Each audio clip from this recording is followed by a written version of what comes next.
एक महत्त्वाची बातमी आहे। डोनाल्ड ट्रम्प पुढील 24 तासात भारताचा टॅरिफ वाढवणार आहेत। भारतावरील टॅरिफ वाढवला जाणार आहे।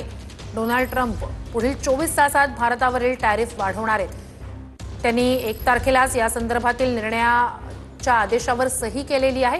7 तारीख होती या निर्णयाच्या अंमलबजावणीची। डोनाल्ड ट्रम्प पुढील 24 तासात भारतावरील टॅरिफ वाढवणार आहेत। एक मोठा महत्त्वाचा निर्णय।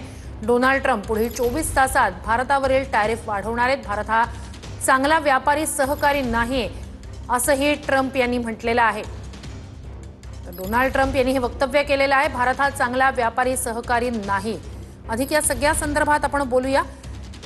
सतीश ढगे सर आपल्यासोबत फोन लाईनवरून जोडले गेले आहेत। सर, एक महत्त्वाची अपडेट आहे। पुढील 24 तासात भारतावरील टॅरिफ वाढवलं जाईल। त्यासोबतच ट्रम्प यांचं हे महत्त्वाचं वक्तव्य की भारत हा चांगला व्यापारी सहकारी नाही। कसं पाहायचं या सगळ्याकडे?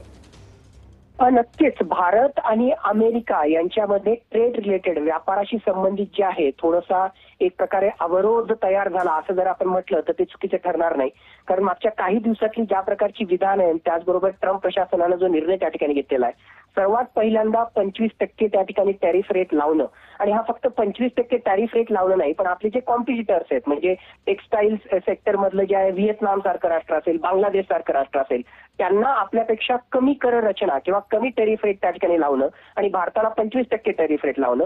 त्याच्या सोबतीला आणखीन आपण ब्रिक्स राष्ट्रसमूहाचा एक घटक त्या ठिकाणी आहोत म्हणून त्यासाठी संबंधित अधिकचं 10% त्या ठिकाणी टॅरिफ लावणं आणि त्याच्याही पलीकडे जाऊन रशियाशी संबंधित आपण त्यांच्याशी संबंधित क्रूड ऑइलचा व्यापार करतोय म्हणून सेकंडरी टॅरिफ किंवा एक प्रकारे जे आहे रिस्ट्रिक्शन्स भारतावर त्या ठिकाणी लावणं। यातून स्पष्टपणे त्या ठिकाणी दिसतंय की ट्रम्प प्रशासन हे भारतावर जबरदस्तपणे व्यापाराच्या अनुषंगाने दबाव त्या ठिकाणी निर्माण करतोय आणि त्याच अनुषंगाने त्यांचं हे स्टेटमेंट की येणाऱ्या 24 तासामध्ये जे आहे आणखीन अशा प्रकारचे जे आहेत अधिकचे कर लावण्याचा प्रयत्न हा ट्रम्प प्रशासनाकडून केला जाईल। पण मला वाटतं ही एकूणच सगळी गोष्ट आपण पाहिलं तर हा फक्त दबाव तंत्राचा भाग आहे।